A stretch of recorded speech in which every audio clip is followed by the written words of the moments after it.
حيا قيوما سميعا بصيرا والصلاة والسلام على رسوله أرسله بالحق بشيرا ونذيرا وعلى آله وأصحابه كثيرا كثيرا أما بعد فأعوذ بالله من الشيطان الرجيم بسم الله الرحمن الرحيم إنما يخشى الله من عباده العلماء إن الله عزيز غفور صدق الله وصدق رسوله النبي الأمين الكريم ونحن على ذلك لمن الشاهدين والشاكرين الحمد لله رب العالمين إن الله وملائكته يصلون على النبي يا أيها الذين آمنوا صلوا عليه وسلموا تسليما اللهم صل على سيدنا ومولانا محمد وعلى آل سيدنا ومولانا محمد بعدد كل ذرة مئة ألف ألف مرة الصلاة والسلام عليك يا رسول الله الصلاة والسلام عليك يا حبيب الله الصلاة والسلام عليك يا رحمة للعالمين وعلى آلك وأصحابك يا شفيع المذنبين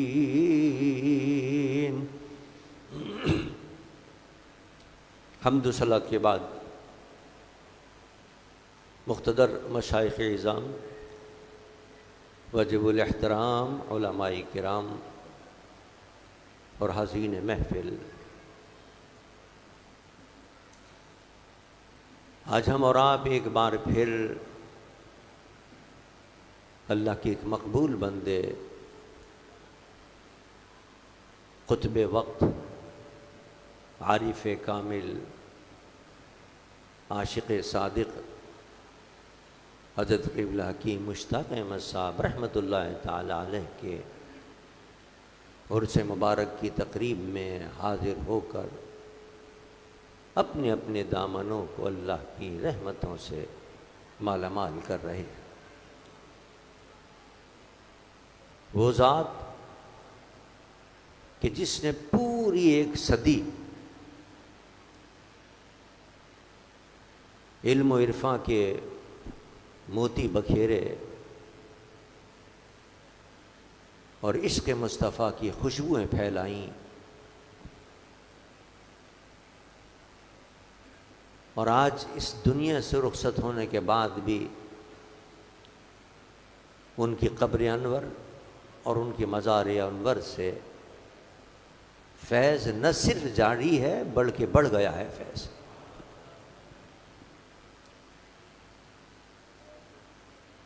یہی اولیاء کرام کی نشانی ہوتی ہے کہ جب تک وہ ظاہری حیات سے ہوتے ہیں تب بھی فیض پہنچاتے ہیں، اور جب اس عالم سے پردہ کر دیتے ہیں تب بھی وہ فیض پہنچاتے رہتے ہیں۔ الحمدللہ یہ فیض ہی ہے ان کا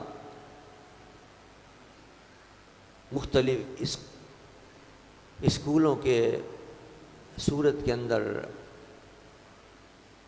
آشیانے کی صورت کے اندر، سماجی تنظیموں کی صورت کے اندر، مدارس کی صورت کے اندر، ہسپتالوں کی صورت کے اندر جو قائم ہے الحمدللہ، اور ان کے جانشین، ان کے نبیرے اور ان کے پوتے، اور اس آستانے کے سجادہ نشین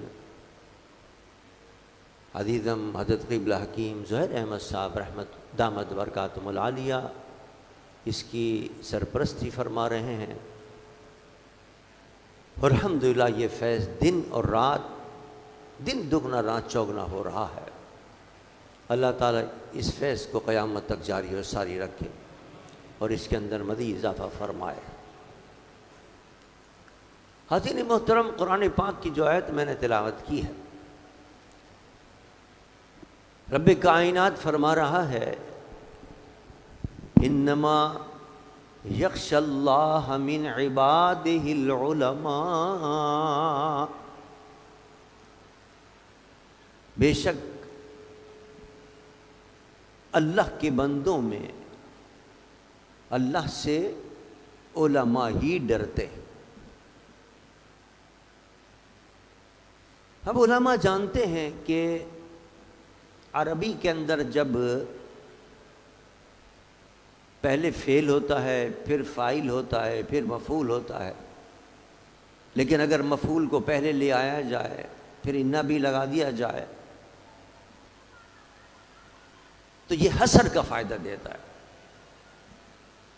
یہاں بھی انما یخشی اللہ کے اندر اللہ مفعول ہے، اس کو پہلے ذکر کیا گیا، انا بھی لایا گیا، انما بھی لایا گیا، یعنی حصر کرنا مقصود ہے کہ اللہ سے صرف اور صرف علماء ہی ڈرتے ہیں اور کوئی نہیں ڈرتا۔ اب ذہن میں سوال پیدا ہوتا ہے کہ بہت سے ایسے لوگ ہیں جو عالم نہیں بھی ہیں، انہوں نے درس نظامیہ نہیں پڑھا، لیکن وہ بھی اللہ سے ڈرتے ہیں، اور یہاں تو حصر کر دیا گیا کہ نہیں صرف علماء ہی ڈرتے ہیں۔ یا دوسرا یہ بھی سوال پیدا ہوتا ہے کہ بہت سے عالم ہونے کے باوجود نہیں ڈرتے اللہ سے۔ کتنے خبریں آتی رہتی ہیں فلاں مدرسے کے اندر فلاں مولوی نے ایسی حرکت کر لی، فلاں مولوی نے ایسی حرکت کر لی۔ ارے بھائی وہ تو عالم تھا، مولوی تھا، اس نے ایسی حرکت کر لی۔ قرآن میں تو اللہ فرماتا ہے انما یخشی اللہ من عبادہ العلماء، صرف مجھ سے اللہ کی، صرف مجھ سے علماء ڈرتے۔ یہ کیسا عالم ہے کہ اللہ سے نہیں ڈرا اور گناہ کر بیٹھا؟ اور یہ کیسا ایک عام شخص ہے کہ عالم نہیں ہے وہ بھی اللہ سے ڈر رہا ہے؟ حالانکہ قرآن میں اللہ فرماتا ہے مجھ سے صرف ڈرتے ہی علماء ہیں۔ تو اس کا کیا معنی ہے؟ علماء اس کا جواب دیتے ہیں، وہ فرماتے ہیں یہاں سے یہ جو علماء کا لفظ لایا گیا ہے یہ عالم کی جمع ہے، اس کے معنی علم رکھنے والا۔ لیکن کس چیز کا علم رکھنے والا؟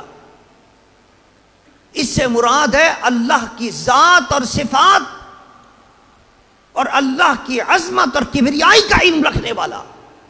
جس کے دل کے اندر اللہ کی ذات اور صفات کا علم ہوگا، اس کی شانیں اس کے سامنے ہوں گی، اس کی جلال اور جمال اس کے سامنے ہوگا، اس کی معرفت اللہ کی اس کے سامنے ہوگی، اس کی سمدیت کی شان اس کے سامنے ہوگی۔ ایسا علم رکھنے والا جو اللہ کی شانوں کو سمجھنے والا ہے وہ ایسا ڈرتا ہوگا اللہ سے کہ کبھی وہ گناہ کے قریب نہیں جائے گا، وہ صحیح معنی میں اللہ کا مقبول بندہ ہوگا۔ اس علماء سے مراد عرفاء مراد ہیں۔ یہی وجہ ہے کہ اس آیت سے پہلے اللہ نے اپنی قدرت کے چیزوں کو ذکر فرمایا دیکھو ہم نے کس طرح آسمان سے بارشیں برسائیں۔ اس آیت سے پہلے یہ آیتیں آئی ہیں، دیکھو ہم نے کس طرح ان بارشوں سے پھر پھل پیدا کیے، دیکھو ہم نے کس طرح پہاڑ پیدا کیے، اور پہاڑوں میں دیکھو کیسی کیسی گھاٹیاں ہیں، پہاڑوں کے رنگ دیکھو، کوئی کالا ہے، کوئی سبز ہے، کوئی جناب سرخ ہے۔ یعنی یہ اللہ نے اپنی قدرت کی نشانیاں بیان کر کے بتایا کہ اس قدرت والی ذات کو، جس کی اتنی قدرت ہے، جتنی اس کی اتنی طاقت ہے، جب یہ تمہارے ذہن میں آئے گا اور اس کی شان تمہارے ذہن میں آئے گی اور اس کی معرفت تمہارے ذہن میں آئے گی، پھر تمہاری کسی کی ہمت نہیں ہوگی کہ اس قدرت والی شان والی ذات کے نافرمانی کر سکے، پھر وہ اللہ سے ڈرتے ہوئے اس کی اطاعت و فرمانبرداری کی طرف آ جائے گا۔ انما یخشی اللہ من عباد العلماء کا یہ مقصد ہے کہ جو اللہ کی معرفت رکھنے والا جتنا زیادہ ہوگا، اس کی ذات و صفات کی معرفت جتنا زیادہ رکھنے والا ہوگا، وہ اتنا ڈرنے والا ہو۔ دیکھیے یہی وجہ ہے کہ میرے آقا نے فرمایا انما اخشاکم واتقاکم للہ، فرمایا میں تم میں سب سے زیادہ اللہ سے ڈرنے والا ہوں۔ کیوں؟ اس لیے کہ کائنات کے اندر جس کو بھی علم ہے وہ علم محدود ہے، لیکن میرے مصطفیٰ کو اللہ نے لامحدود علم عطا فرمایا اور اپنی معرفت کی اس مقام پر پہنچایا کہ کائنات کے اندر کسی کو ایسا اپنی ذات و صفات کا علم بھی عطا نہیں کیا جتنا میرے مصطفیٰ کو اللہ نے عطا فرمایا۔ کیوں؟ اس لیے کہ سب سے زیادہ مقرب تو انبیاء تھے، لیکن انبیاء کو بھی سن کے علم تھا کہ اللہ تعالیٰ کی یہ شان ہے، اللہ کی یہ شان ہے۔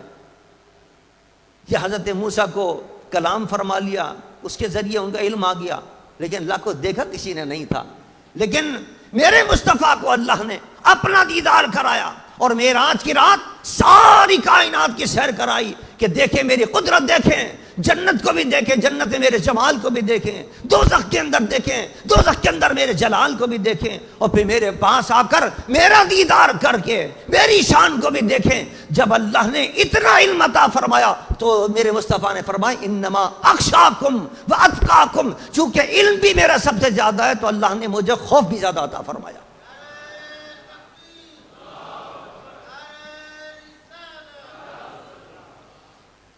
عزیزان من، پتہ یہ چلا کہ جس کو اللہ کی قدرت اور شان کا علم ہوگا، اس کی بے نیازی کا علم ہوگا، کیسا وہ بے نیاز ہے، وہ ڈرے گا۔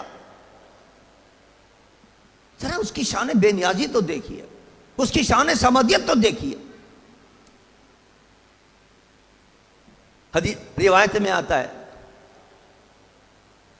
حدیث مبارک کے اندر آتا ہے،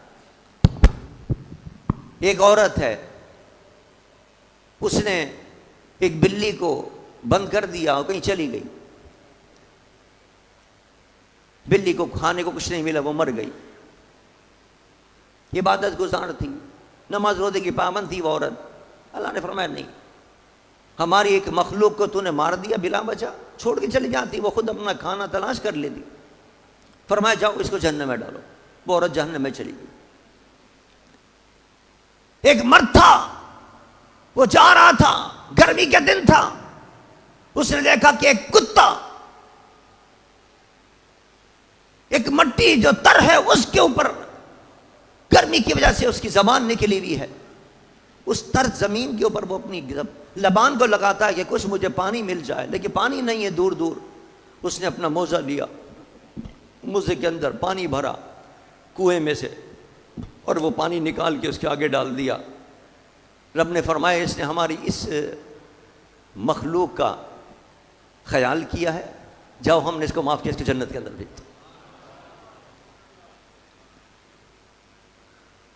صحابہ نے پوچھا یا رسول اللہ وہ تو ایک کتا تھا، اس کتے کے ساتھ اس نے ہمدردی کی، کیا اس کی وجہ سے بھی نیکی ملے گی؟ فرمایا ہاں ہاں، جو بھی کوئی ذی روح کے بھی اگر کوئی خیال کرے گا تو اس کے صدقے میں بھی اللہ اس کو جنت عطا فرمائے گا۔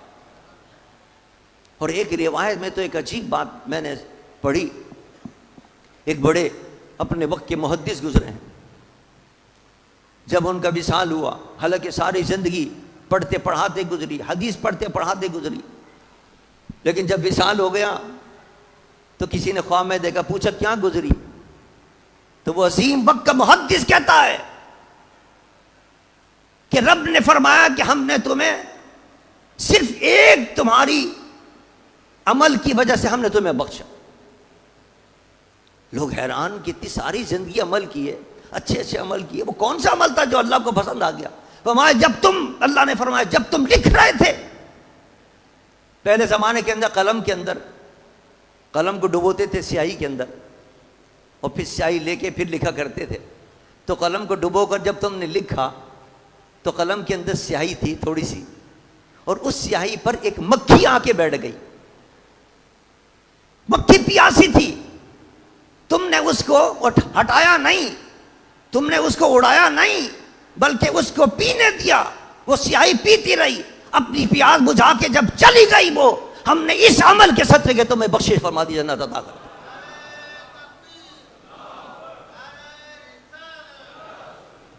یعنی اس کی شان بے نیازی نظر آتی ہے کہ بڑے سے بڑا عمل بھی ہو تو اس کے بارگاہ میں قبول نہیں، اور کوئی چھوٹے سے چھوٹا کام بھی ہو تو وہ قبول کر لیتا ہے، وہ بڑے سے بڑی نیکیاں ہوں، بڑے سے بڑے اچھے کام ہو، قبول نہیں۔ اگر چھوٹا سا کام پتہ یہ چلا کہ چھوٹی سے چھوٹی کوئی نیکی ہے تو اس کو بھی نہیں چھوڑنا چاہیے، اور چھوٹے سے چھوٹا کوئی گناہ ہو تو چھوٹا سمجھ کر اس کو کرنا نہیں چاہیے، پتہ نہیں اللہ کی پکڑ ہو جائے وہ چھوٹے سے گناہ کے اوپر۔ ہم یہ سمجھ رہے ہیں کہ نہیں کسی بڑے گناہ پر پکڑ ہو گئی، اور یہاں چھوٹے سے گناہ پر پکڑ ہو گئی۔ چھوٹا سا گناہ بھی یہی معنی خشیت کے ہیں کہ اللہ کا خوف ہونا چاہیے، اللہ کا ڈر ہونا چاہیے، اور جب خوف اور دل کے اندر پیسہ ہو جاتا ہے تو پھر انسان کسی گناہ کے پاس نہیں جاتا، کسی نیکی کو بھی، چھوٹی سی نیکی کو نہیں چھوڑتا، وہ اختیار کرتا چلا جاتا ہے اور اللہ کا محبوب بنتا چلا جاتا ہے۔ عزیزان من، جن جن اولیاء کرام کو آپ دیکھیں وہ اس کسوٹی پر پورے اترتے ہیں، اللہ کا خوف ان کی زندگی کے اندر نظر آئے گا، اور خوف کے باعث کسی گناہ کے پاس نہیں جاتے، جو حضور سرور کائنات صلی اللہ علیہ وسلم نے احکامات دیے اس پر وہ عمل کرتے چلے جاتے ہیں۔ حکیم صاحب قبلہ رحمۃ اللہ علیہ کی زندگی کو آپ دیکھیں، انہوں نے اپنے جب دامن تھاما اپنے مرشد کا، اور مرشد نے جو طریقے بتائے اس طریقے پر انہوں نے عمل کیے، پوری اپنی زندگی اپنے مرشد کے اتباع کے اندر گزاری، عکس بن گئے اپنے مرشد کے کمالات کا۔ یہی وجہ ہے کہ جب کسی نے حیدرآباد کے اندر آ کے کہا حضرت میں منتقل ہو گیا ہوں اور اب میں کراچی رہوں گا، حضرت صاحب رحمۃ اللہ علیہ سے کہا، حضرت شاہ مفتی محمود علوی رحمۃ اللہ علیہ سے، یہاں میں آپ کی محفل میں آیا کرتا تھا، افسوس یہ کہ اب محفلیں نہیں اٹینڈ میں کر سکوں گا، میں تو کراچی جا رہا ہوں۔ آپ نے فرمایا نہیں، کراچی کے اندر حکیم مشتاق صاحب حیدری دواخانے میں ان کی محفل ہوتی ہے، وہاں جایا کرو محفل کے۔ اس نے کہا حضرت مجھے تو آپ کی محفل کا میں مزہ آیا ہے، وہ اب کسی محفل میں نہیں آتا مزہ، میں اب کسی محفل میں نہیں جاؤں گا، نہ مجھے جانا ہے کسی محفل، بس جو میں نے مزہ لے لیا آپ کی محفل۔ فرمایا جاؤ حکیم مشتاق کو کی محفل میں جا کے دیکھو، ہمارے اور ان کے درمیان کوئی دوئی نہیں ہے، ان کی محفل میں جاؤ گے تو ہماری محفل میں آؤ گے، سمجھ لو۔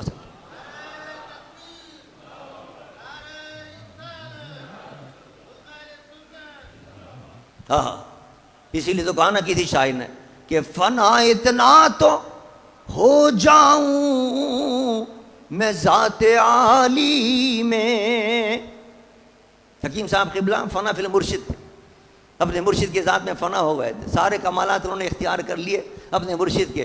شاعر کہتا ہے فنا اتنا تو ہو جاؤں میں ذات عالی میں، جو مجھ کو دیکھ لے اس کو تیرا دیدار ہو جائے، جو مجھ کو دیکھ لے اس کو تیرا دیدار ہو جائے۔ مرشد کہتے ہیں جاؤ حکیم صاحب کے محفل کے اندر، وہاں تو ہمیں پاؤ گے۔ مرشد کے جتنے اوصاف تھے وہ انہوں نے اختیار کی اپنی زندگی کے اندر۔ آپ دیکھیے سادگی، کیسی سادگی تھی۔ ایک محفل کے اندر گئے، وہاں حضرت واقعات میں لکھا حکیم صاحب قبلہ کے جو کتابیں چھپی ہیں اس کے اندر یہ واقعہ لکھا ہوا ہے، کسی مخلص نے کوئی دعوت کر دی، حضرت تشریف لے آئے، شادی کی دعوت تھی۔ اب شادی میں تو آپ کو پتہ ہے کہ لوگ آتے ہی رات کے کوئی 2 بجے ہیں، لکھا ہوا ہوتا ہے 10 بجے اور آتے ہیں 2 بجے۔ حکیم صاحب قبلہ وقت پہ پہنچ گئے تو وہاں دیکھا کہ کرسیاں خالی تھیں اور وہ چوکیدار تھا خالی بیٹھا ہوا، اور کوئی بھی نہیں تھا۔ اب اگر کوئی دوسرا ہوتا تو بڑے غصے ہوتے، ناراض ہوتے کہ یہ کیا مذاق بنا رکھا ہے، مجھے بلا لیا اور یہاں کوئی بھی موجود بھی نہیں ہے، نہ میزبان تھا نہ کوئی تھا، خالی چوکیدار تھا، وہ بھی کرسیاں بچھا رہا تھا۔ آپ وہاں تھوڑی دیر تشریف فرما ہوئے تشریف فرما ہو کر اور وہ لفافہ بھی کچھ دیا، حالانکہ اس غصے کے اندر تو آدمی دیکھا بھی نہیں کہ تم نے بلا بھی لیا اور کوئی کیا نام ہے یہاں انتظام بھی نہیں ہے اور کوئی پوچھنے والا بھی نہیں ہے، اس چوکی دار کو لفافہ دیا، بھائی وہ دولہا کو میری طرف سے یہ لفافہ دے دینا، اور واپس تشریف لیا۔ یہ کہتے میاں لکھتے ہو تو کم سے کم اس پہ عمل تو کیا کرو، لکھا تم نے کچھ تھا اور عمل اس کے اوپر کرنی، یہ کہہ کے واپس تشریف لیا۔ یعنی آپ سادگی دیکھیے، حلم دیکھیے، اس واقعے سے پتہ چلتا ہے کہ اللہ کے ولیوں کی سادگی پتہ چلتی ہے، حلم پتہ چلتا ہے۔ غصہ نہیں ہوا اس کے اندر کہ صاحب کیا ہو گیا، مجھے توہین ہو گئی میری، تو تم نے اتنے بلا کے یہاں بٹھا لیا تم نے۔ یہ سبق سیکھا انہوں نے، اپنے مرشد سے سبق سیکھا۔ حضرت شاہ رخ الدین رحمۃ اللہ علیہ کی سادگی کا عالم یہ تھا، ایک دعوت کر دی کسی نے ایک دھوبی نے دعوت کر دیا حضرت شاہ رخ الدین رحمۃ اللہ علیہ، اور اسی دن اس وقت کا ایک بہت بڑا کوئی آئی جی ڈی آئی جی تھا، وہ بھی حضرت کی خدمت میں، اس نے کہا حضرت میں بھی آپ کی دعوت کرنا چاہتا ہوں۔ آپ نے کہا بھائی ہم نے تو آج ایک کسی اور کی دعوت قبول کر لی، وہ پارلیمنٹ کا ممبر بھی تھا اس زمانے میں۔ وہ حیران ہوا کہ مجھ سے بڑا کون ہے الور کے اندر، حضرت صاحب رحمۃ اللہ علیہ میری دعوت کو رد کر رہے ہیں، اور کون ہے جو مجھ سے بڑا جس کی دعوت کو قبول کر لی؟ فرمایا وہ ہمارا کپڑا دھونے والا دھوبی ہے، اس نے دعوت کی، ہم نے اس کی دعوت قبول کر لیا، ہم وہاں جائیں گے اور ساتھ آپ بھی چلیں ہمارے۔ اب وہ اور پریشان، ایک تو یہی اس کے لیے بڑی مصیبت تھی کہ کیا نام ہے میری دعوت قبول نہیں کر رہے، اور دھوبی کیا مجھے بھی لے کے جا رہے ہیں، لیکن حضرت کا حکم تھا، ساتھ ہو گیا۔ وہاں پہنچے، اس نے اپنی کٹھیا کے اندر، اپنی جھوپڑی کے اندر حضرت کی دعوت رکھی، حضرت تشریف فرما ہوئے، اور بڑیاں اس نے بنائی تھیں، اتنا پیسہ نہیں تھا اس کے بعد، کوئی مرغا بناتا، کوئی متنجن بناتا، کوئی قورمہ بناتا، کوئی اعلیٰ قسم کا کوئی بریانی بناتا، تہ والی بریانی، اس نے تو جناب معمولی سی بڑیاں بنا کے رکھ دی حضرت صاحب کے سامنے۔ حضرت صاحب نے فرمایا کھائیے آئی جی صاحب، کھائیے، یہ بھی کھائیے، دیکھیے ذرا چکھیے، بڑیاں اس کی چکھیے۔ واہ واہ واہ سبحان اللہ۔ اس نے کھایا، اور کھانے کے بعد کہا حضرت آج جو مجھے اس بڑیے میں مزہ آیا، بڑے بڑے قوروں میں آج تک مجھے ایسا مزہ نہیں آیا۔ یہ تربیت تھی ان کی کہ خود بھی سادگی اختیار فرمایا کرتے تھے اور اپنے مریدوں کو بھی سادگی کا سبق دیا کرتے تھے۔ اور پھر استغنا و بے نیازی دیکھیے، عظیم صاحب قبلہ رحمۃ اللہ علیہ، اللہ بے نیاز ذاتی، کبھی کسی مرید سے اپنے ذات کے لیے، ہمارے عزیر میاں صحیح کہہ رہے تھے اپنی تقریر کے اندر، کبھی اپنی ذات کے لیے کبھی نہیں مانگا۔ ہاں دارالعلوم کے لیے کہتے ہیں بھائی اس کے لیے دو، اس کے کرو ماشاء، لیکن اپنے کبھی ذات کے لیے نہیں مانگا کہ بھائی ہمیں یہ دے دو، ہمیں یہ۔ حالانکہ مجھے یاد آ رہا ہے کہ مخلصین گاڑی لے آیا کرتے تھے اور کیا نام ہے خدمت کیا کرتے تھے، حکیم صاحب قبلہ کو حیدری دواخانے سے لے کر گھر لانا، گھر سے وہاں لے جانا۔ اللہ نے اس خدمت کے صلے میں ان کو پتہ نہیں کہاں سے کیسا نوازا ہے، جنہوں نے یہ خدمت کی ہے ان کو اللہ نے بڑا نوازا ان کو، کہ کبھی کوئی تمنا نہیں کی۔ ایک دن حضرت کی خدمت میں آئے، کہ حضرت وہ زبیر میاں نے کوئی گاڑی خرید لی ہے، تو مجھے بھی وہ کہتے ہیں کہ آپ بھی اس میں چلا کیجئے اور اس میں مجھے بھی لے کے آتے ہیں، وہ کیا نام ہے حیدری دواخانے سے۔ حضرت وہ گاڑی بڑی پرانی ہے، جب بندر روڈ پہ وہ گزرتی ہے، حضرت حکیم صاحب بڑے مذاقی بھی تھے، بڑے مزاح، ان کا بڑا مزاح تھا، تو فرمانے لگے کہ جب وہ بندر روڈ سے گاڑی گزرتی ہے بیچ میں وہ خراب ہو جاتی ہے، اور جب 4 آدمی اس کو دھکا لگاتے ہیں تو ایسا محسوس ہوتا ہے جیسے جنازہ جا رہا ہے میرا، اور میں جنازے کے اندر بالکل 4 آدمی دھکے لگا۔ پھر فرمانے لگے بڑے مزاح کے اندر، حضرت صاحب کو سنا رہے تھے واقعہ، کہنا حضرت یہ جو پرانی گاڑی ہوتی ہے نا، یہ بالکل مدقوق بیوی کی طرح ہوتی ہے۔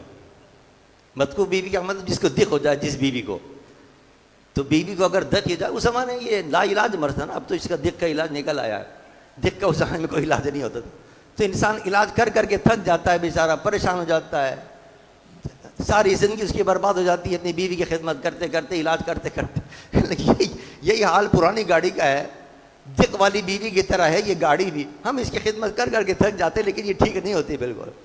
لیکن آپ دیکھیے اگر حکیم صاحب کے لیے کیا کمی تھی، کسی بھی اپنے مرید حکم دیتے، وہ ایک سے ایک اچھی گاڑی لے کے حاضر ہو جاتا۔ لیکن یہ سبق سیکھا انہوں نے اپنے مرشد سے۔ حضرت صاحب قبلہ کی خدمت کے اندر حاجی محبوب اللہ صاحب آئے، حضرت میں گاڑی پیش کرنا چاہتا ہوں، فرمایا کوئی ضرورت نہیں گاڑی کی، جب بھی ہمیں جانا ہوتا ہے کہیں تمہاری گاڑی منگا لیتے ہیں, ہم اس گاڑی میں چلے جاتے ہیں, کیا ضرورت ہے گاڑی. حضرت میں فریج اس زمانے کس گھر گھر کہیں کہیں فریج ہوا کرتا تھا. فرمایا میں فریج پیش کرنا چاہتا ہوں, کوئی ضرورت نہیں فریج کی, بازار سے برف آ جاتی ہے, تھرماس ہے ہماری, ہم اس میں برف کر لیتے ہیں, کیا ضرورت ہے اس کی. خمیسانی جج جو چیف جسٹس تھا اس زمانے کا سپریم کورٹ کا, خیرپور میں رہتا تھا, جب یہاں سے گزرتا تھا حیدرآباد میں ہوتا ہوا, حضرت صاحب رحمۃ اللہ علیہ خدمت میں حاضر ہو کر کہا حضرت یہ میں ناپ لینا چاہتا ہوں. حضرت صاحب یہ چھوٹی سی بیٹھک تھی, اس کا ناپ لینا چاہتا ہوں. ارے بھائی کیوں لینا چاہتے ہو؟ حضرت خیرپور کے قالین بڑے مشہور ہیں, میں آپ کے لیے قالین بنوانا چاہتا ہوں. فرمایا ہمارے لیے یہ بوریا ٹھیک ہے, قالین اپنے لیے بناؤ, ہم اس بوریے میں خوش ہیں. یعنی یہ جو بے نیازی کی شان تھی, یہ جو سبق ملا تھا حکیم صاحب قبلہ رحمۃ اللہ علیہ کی زندگی میں ہمیں نظر آتا ہے. کبھی بڑے سے کی طرف بھی کبھی توجہ نہیں دی. اور کیا نام ہے, اے اقبال سیکھیے تو نے کہاں سے یہ درویشی. علامہ اقبال کہتے ہیں اے اقبال سیکھیے تو نے کہاں سے یہ درویشی, کہ چرچا بادشاہوں میں تیری بے نیازی کا. بادشاہ بھی کہتے ہیں بے نیاز آدمی ہے, کہ کبھی کسی کے ساتھ توجہ نہیں دی اس نے. تو یہ جو بے نیازی کی شان تھی حکیم صاحب قبلہ رحمۃ اللہ علیہ کو اپنے مرشد سے ملی تھی. مرشد کا عکس عتم تھے بالکل. جس طرح ان کی بے نیازی تھی حکیم صاحب کے اندر بے نیازی تھی. جس طرح ان کے اندر حلم تھا حکیم صاحب میں حلم تھا. جس طرح ان کے اندر تقویٰ تھا حکیم صاحب کے اندر بھی وہ تقویٰ تھا. تقوی کا عالم میں آپ کو بتاتا ہوں مرشد کی کیا شان تھی. حضرت صاحب رحمۃ اللہ علیہ کی, حضرت صاحب رحمۃ اللہ نے فرمایا مراد خادم تھا. ارے بھائی یہ کھانا تو ذرا پکاؤ. اس نے کہا حضرت یہ میں مدرسے سے پکا کے لے آتا ہوں کھانا. آپ نے فرمایا مدرسے کی آگ استعمال کرو گے, مدرسے کا چولہا استعمال کرو گے, یہ تو ناجائز ہے. اللہ اکبر, آپ اندازہ تو کیجئے مدرسے کی آگ استعمال کرنا, کتنے پیسے اس آگ میں لگے ہوں گے. اس زمانے کے اندر لکڑیاں جلا کرتی تھیں, لکڑیوں میں کتنے پیسے لگے ہوں گے, کتنی لکڑیاں. فرمایا نہیں یہ قوم کی امانت ہے, یہ استعمال کرنا ہمیں جائز نہیں ہے, میرے گھر کے اندر آ کے پکاؤ, وہاں پکانے کی ضرورت نہیں ہے. حکیم صاحب قبلہ رحمۃ اللہ علیہ کس قدر تقوی و پرہیزگاری کے اندر تھے. جو بھی کوئی لے کے آتا تھا مدرسے کے لیے, وہ ایک ان کے لفافے ہوتے تھے جس میں وہ دوائیں دیا کرتے تھے. اس دواؤں کے لفافے کے اندر پیسے رکھ کے اس کا نام لکھتے تھے, اس کا نام لکھ کر علیحدہ اس کو جمع کرتے رہتے. جب جمع ہو جاتے پیسے تمام, پھر اس کو بھجوایا کرتے تھے, جاؤ حیدرآباد شریف کے اندر دے کے آؤ کہ یہ فلاں مد کے اندر اس کو لگانا ہے. یعنی کس قدر امانت کے خیال ہے. یہ سبق میرے مصطفیٰ نے سکھایا اپنی امت کے اولیاء کو. لا ایمان لمن لا امانت اللہ. حضور فرماتے ہیں اس کا ایمان نہیں ہے جس کے اندر امانت نہ ہو. اگر وہ امانت کے اندر خیانت کرتا ہے تو اس کا ایمان ناقص ہے. آپ اندازہ کیجئے حضرت عمر بن الخطاب رضی اللہ تعالیٰ عنہ کا چھوٹا سا بچہ ہے, وہ کھیلتا ہوا گیا تو بیت المال کے اندر ایک پیتل کا ٹکڑا پڑا ہوا تھا, پیتل کا ٹکڑا. وہ جو وہاں کا درمان تھا اس بیت المال کا, اس نے بچہ سمجھ کر وہ پیتل کا ٹکڑا بیکار سمجھ کر اس کو دے دیا کھیلنے کے لیے. جاؤ بیٹا جاؤ کھیلتے رہو اس سے. وہ بچہ کھیلتا ہوا حضرت عمر کے پاس آیا. حضرت عمر نے کہا یہ کہاں سے تمہیں کس نے دیا یہ؟ اس نے کہا وہ تو بیت المال کا جو انچارج ہے اس نے مجھے دیا ہے. حضرت عمر فوراً پہنچ گئے, فرمایا تم نے کیسے دے دیا؟ اس نے کہا حضرت پورا بیت المال آپ کی وجہ سے سونے سے بھرا ہوا ہے, چاندی سے بھرا ہوا ہے. اتنی فتوحات اللہ نے عطا کی ہیں کہ بیت المال کے اندر مال ہی مال ہے. یہ ایک پیتل کا ٹین کا بیکار سا ٹکڑا پڑا ہوا تھا, میں نے یہ دے دیا بچے کو کھیلنے کے لیے. آپ نے فرمایا یہ قوم کی امانت ہے, تم نے کیسے بغیر اجازت کے کسی کو دے دیا ہے؟ اور کیا پورے مدینے کے اندر تمہیں صرف عمر کا گھر ملا تھا اس آگ کا انگارہ دینے کے لیے؟ اللہ اکبر, ایک پیتل کے ٹکڑے کو فرما رہے ہیں آگ کا انگارہ ہے یہ. یعنی اگر قوم کی امانت ہے تو قوم کی امانت کو ہم یہ سوچ کے نہیں کر سکتے صاحب یہ تو 10 روپے کا ہے 5 روپے کا چلو خرچ کر دیں. نہیں, یہ جو دین نے اور اسلام نے سکھایا الحمدللہ اس پر مرشد نے عمل کر کے دکھایا اور اس کا مظہر بڑھ کے دکھایا حکیم صاحب قبلہ رحمۃ اللہ علیہ نے. یہ سبق ہے عزیزان من ہمارے اور آپ کے لیے. ہم عرس اس لیے کرتے ہیں اولیاء کرام کا کہ ان کی زندگی سے سبق حاصل کریں کہ ان کے دلوں میں کیسا اللہ کا خوف تھا, کیسا ڈر تھا اللہ کا, کہ خوف کی وجہ سے وہ چھوٹے سے چھوٹے گناہ سے بھی بچتے تھے, بڑا گناہ تو سوال ہی پیدا نہیں ہوتا، معمولی سے معمولی، اور چھوٹی سے چھوٹی نیکی نہیں چھوڑا کرتے تھے تاکہ چھوٹی سے چھوٹی نیکی ہو جائے، ہو سکتا ہے وہ اللہ کو پسند آ جائے اور اللہ اسی وجہ سے ہماری بخشش فرما دے۔ کوئی گناہ چھوٹا سا نہ ہو جائے، کہیں ایسا نہ ہو کہ اللہ کی پکڑ ہو جائے، اتنی سی معمولی بات تھی، اس کے پکڑ ہو گیا اس کا، اور اگر چھوٹی سی بات ہو تو اس پر اللہ تعالیٰ معاف فرما دیتا ہے۔ تو لہذا یہ سبق ہے ہمارے اور آپ کے لیے حکیم صاحب قبلہ کی زندگی کے اندر کہ ہم بھی اپنی زندگی کو اتباع مصطفیٰ کی سچ میں بسر کریں اور گزاریں، اور اپنے اندر خوف خدا پیدا کریں۔ یہ خوف خدا ایک ایسی چیز ہے کہ انسان کو گناہوں سے روکے گی۔ اللہ کی جمال، اس کے جلال، اس کی عظمت، اس کی صمدیت، اس کی بے نیازی کو اپنے سامنے لایا کرو کہ بے نیاز ذات ہے۔ حدیث میں آتا ہے اگر وہ سارے کے سارے گنہگاروں کو جنت میں بھیج دے اور سارے اطاعت گزاروں کو جہنم میں ڈال دے، کوئی پوچھنے والا نہیں۔ لا یسأل عما یفعل، قرآن میں اللہ فرماتا ہے مجھ سے کوئی نہیں پوچھ سکتا جو میں چاہوں کر، بے نیاز ذات ہے وہ۔ تو لہذا ڈرتے رہو اس کی شان بے نیازی سے، اور کوئی ایسا عمل نہ کرو جو اس کو ناراضی کا سبق بنے۔ یہ مرشد کا سبق ہے، یہ صاحب عرش کا سبق ہے کہ ہم اپنی زندگیوں کو ایسے گزاریں کہ خوف خدا کے اندر گزاریں، اللہ سے ڈرتے ہوئے گزاریں، اللہ سے ڈر کر ان گناہوں کو چھوڑ دیں جو ہم اپنی زندگی کے اندر اب تک کر رہے ہیں، وہ نیکیاں جو ہم نے ابھی تک چھوڑی ہوئی ہیں ان نیکیوں پر عمل کریں۔ ماشاءاللہ یہاں شروع ہو گیا کام، کتنا عظیم کام ہو رہا ہے آشیانے کے اندر، پتہ نہیں کتنے غریبوں کی مدد بھی ہو رہی ہے، یتیموں کی مدد بھی ہو رہی ہے، بیواؤں کی مدد ہو رہی ہے، جناب لوگوں کے کام آسان ہو رہے ہیں، اسکول بھی چل رہے ہیں۔ انشاءاللہ اللہ نے چاہا تو یہاں آپ درس انظامیہ کا بھی کہہ رہے تھے زہیر میاں، انشاءاللہ درس انظامیہ کا بھی آغاز کریں گے یہاں، تاکہ جدید طرز کے یہاں جدید تقاضوں کے مطابق یہاں سے علماء تیار ہو کے جائیں، انشاءاللہ اس کا بھی انتظام کریں گے اللہ نے چاہا تو۔ لیکن ظاہر بات یہ سب آپ حضرات کے تعاون سے ہوگا، آپ حضرات جو تعاون کر رہے ہیں اللہ تعالیٰ آپ کو اس کی بہترین جزا عطا فرمائے، اور جو حضرات چلا رہے ہیں ان کو بھی اللہ جزا عطا فرمائے، اور ان کو محنت کے ساتھ، ایمانداری کے ساتھ اور بڑے تقوی و پرہیزگاری کے ساتھ اس کو چلانے کی اللہ ان کو توفیق عطا فرمائے، اور ان کے کاموں میں اللہ تعالیٰ مزید برکت عطا فرمائے۔ وما علینا الا البلاغ المبین۔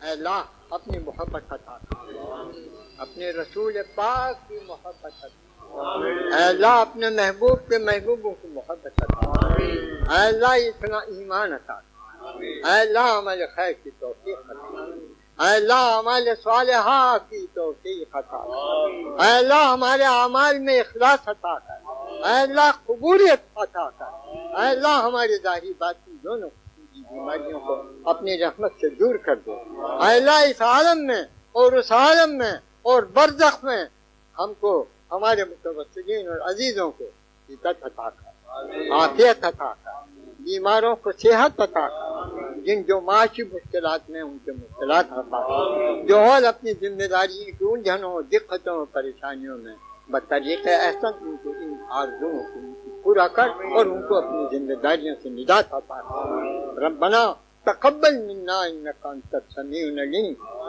ربنا وتب علینا انک انت التواب الرحیم، ربنا اغفر لنا ذنوبنا واسرافنا فی امرنا وثبت اقدامنا وانصرنا علی القوم الکافرین، وانصرنا علی القوم المنافقین، وانصرنا علی القوم الظالمین۔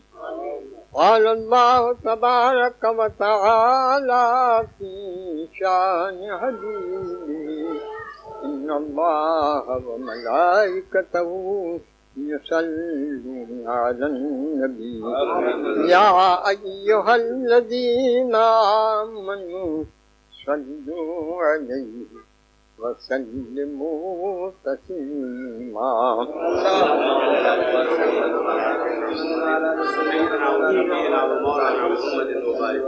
وصلی اللہ تعالی علی خیر خلقہ وبنور عرشہ سیدنا و مولانا محمد وعلی آلہ واصحابہ وازواجہ وذریاتہ وآلیاء امتہ اجمعین برحمتک یا ارحم الراحمین، بحق لا الہ الا اللہ محمد رسول اللہ۔ اعلان سماعت فرمائیں تمام احباب اپنی اپنی نشستوں پر وہیں رہیں اور صرف بزرگان دین ہی مزار شریف میں جائیں گے. آپ تمام احباب انتظامیہ کا بھرپور ساتھ دیں, نظم و ضبط کا خاص خیال رکھیں. شکریہ.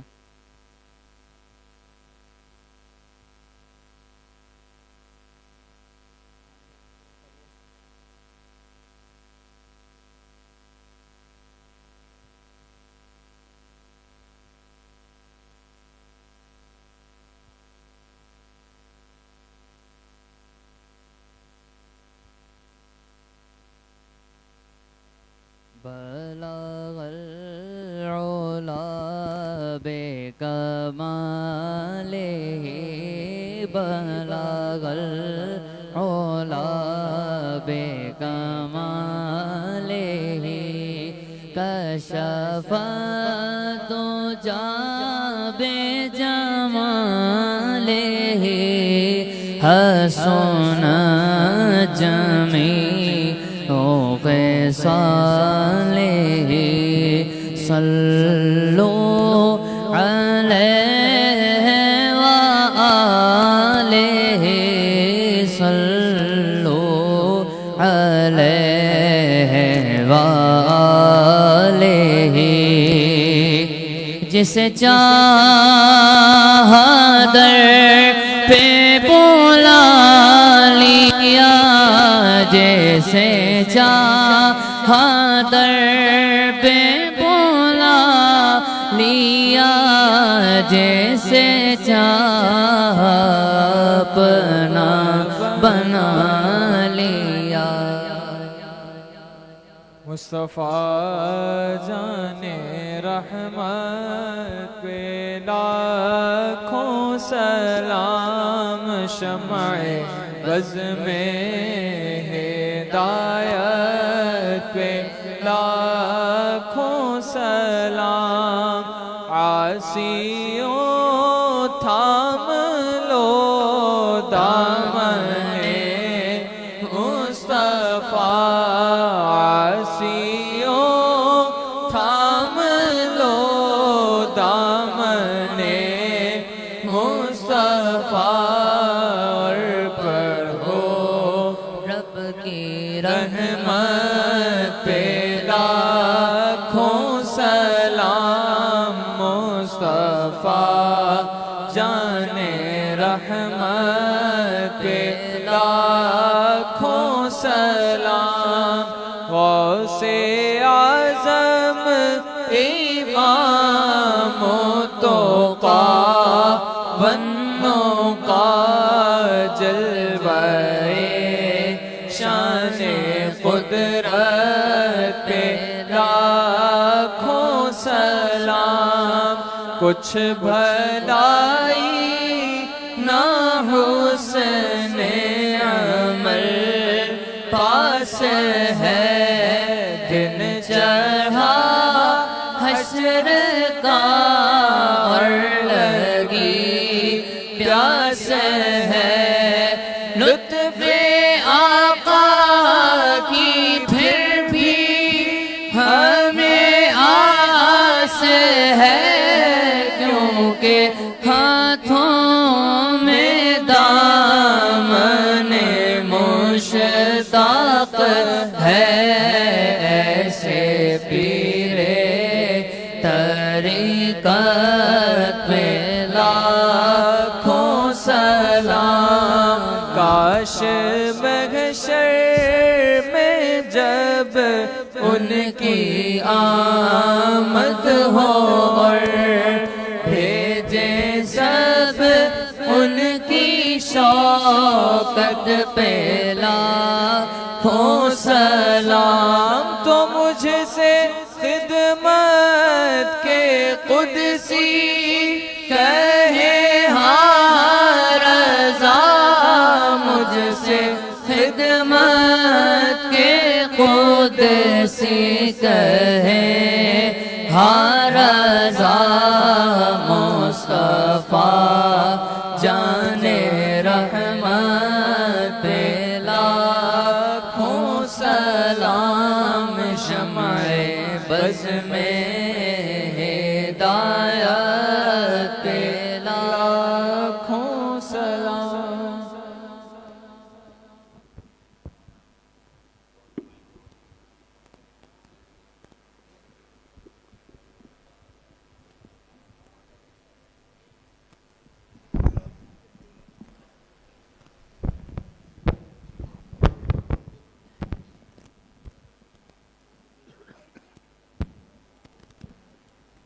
الحمد لله رب العالمين والعاقبة المتقين والصلاة والسلام على أفضل الأنبياء والمرسلين حبيبنا وسيدنا وسندنا وشفيعنا مولانا محمد وآله وأصحابه وأزواجه وذرياته وأهل بيته وأهل طاعته أجمعين من أهل السماوات والأرضين. ربنا تقبل منا إنك أنت السميع العليم وتب علينا يا مولانا إنك أنت التواب الرحيم. رب اجعلني مقيم الصلاة ومن ذريتي ربنا وتقبل دعاء. ربنا اغفر لي ولوالدي وللمؤمنين يوم يقوم الحساب. ربنا لا تؤاخذنا إن نسينا أو أخطأنا. ربنا ولا تحمل علينا إصرا كما حملته على الذين من قبلنا.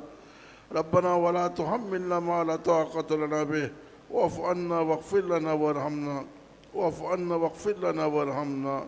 واعف عنا واغفر لنا وارحمنا أنت مولانا فانصرنا على القوم الكافرين. اللهم ربنا آتنا في الدنيا حسنة وفي الآخرة حسنة وقنا عذاب النار وادخلنا الجنة مع الأبرار يا عزيز يا غفار يا رب العالمين. اللهم رب ارحمهما كما ربياني صغيرا. اللهم فاطر السماوات والأرض أنت وليه في الدنيا والآخرة توفنا مسلما والحقنا بالصالحين. رب أوزعني أن أشكر نعمتك التي أنعمت علي وعلى والدي وأن أعمل صالحا ترضاه وادخلنا برحمتك في عبادك الصالحين. ربنا لا تجعلنا فتنة للقوم الظالمين ونجنا برحمتك من القوم الكافرين. ربنا افرغ علينا صبرا وثبت أقدامنا وانصرنا على القوم الكافرين. ربنا افرغ علينا صبرا وتوفنا مسلمين.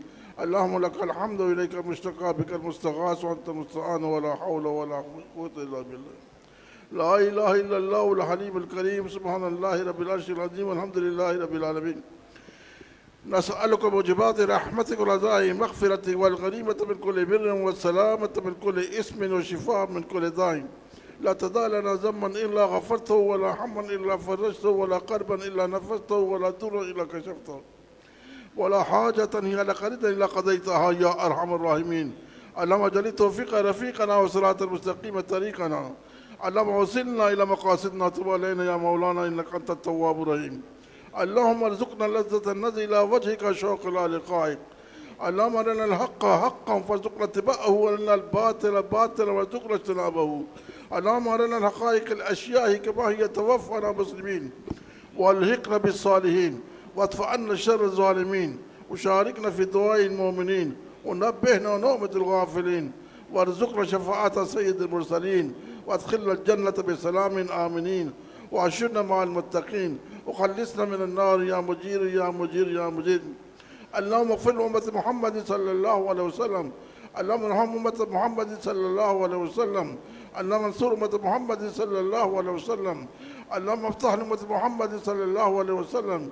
اللهم أسر أمة محمد صلى الله عليه وسلم. اللهم فرج عن أمة محمد صلى الله عليه وسلم. اللهم أزم أمة محمد صلى الله عليه وسلم. اللهم كرم أمة محمد صلى الله عليه وسلم. اللهم تجاوز عن سيئات أمة محمد صلى الله عليه وسلم. أعوذ بكلمات الله التامة كلها من شر ما خلق. يا عظيم السلطان يا قديم الإحسان يا دائم النعم يا باسط الرزق يا واصل العطايا يا دافع البلايا يا حاضر ليس بغائب يا موجود عند الشدائد يا مجمل السر يا خفي اللطف يا لطيف السر يا حليم لا يأجل جوادا لا يبقى. اقضنا حاجاتنا اقضنا حاجاتنا اقضنا حاجاتنا برحمتك يا أرحم الراحمين. يا ناصر انصرنا فإن خير الناصرين. يا فتاح وافتح لنا فإن خير الفاتحين. يا غفار واغفر لنا. يا رحيم وارحمنا فإن خير الراحمين. يا رزاق وارزقنا فإن خير الرازقين. يا حافظ واحفظنا واهدنا ونجنا من القوم الظالمين. وهب لنا من لدنك ريحا طيبة كما هي في علمك وانشر علينا من خزائن رحمتك واحملنا بحمل الكرامة مع السلامة والعافية في الدين والدنيا والآخرة إنك على كل شيء قدير. اللهم يسر لنا أمرنا. اللهم إنا نسألك من خير ما سألك منه نبيك محمد صلى الله عليه وسلم. نعوذ بك من شر ما استعاذ منه نبيك محمد. أنت المستعان وعليك البلاغ ولا حول ولا قوة إلا بالله العلي العظيم. اللهم اغفر لنا ولوالدينا ولمشايخنا ولأستاذنا ولأصحابنا ولأحبابنا ولأشيائنا ولقبائلنا ولمن له حق علينا ولجميع أمة محمد عليه الصلاة والسلام. وقنا ربنا شر ما قضيت وقنا عذاب النار عذاب القبر عذاب يوم القيامة. اللهم اغفر للمؤمنين والمؤمنات والمسلمين والمسلمات الأحياء منهم والأموات والإخوان الذين سبقونا بالإيمان ولا تجعل في قلوبنا غلا للذين آمنوا ربنا إنك رؤوف رحيم. إن الله وملائكته يصلون على النبي يا أيها الذين آمنوا صلوا عليه وسلموا تسليما. اللهم صل على محمد وعلى آل محمد صلاة تنجينا بها من جميع الأحوال والآفات، تقضي لنا بها جميع الحاجات، وتطهر بها من جميع السيئات، وترفعنا بها عندك أعلى درجات، وتبلغنا بها أقصى الغايات من جميع الخيرات في الحياة بعد الممات، إنك على كل شيء قدير. لا تقنطوا من رحمة الله، لا تقنطوا من رحمة الله، لا تقنطوا من رحمة الله، إن الله يغفر الذنوب جميعا إنه هو الغفور الرحيم، وفوض أمر إلى الله إن الله بصير بالعباد برحمتك يا أرحم الراحمين.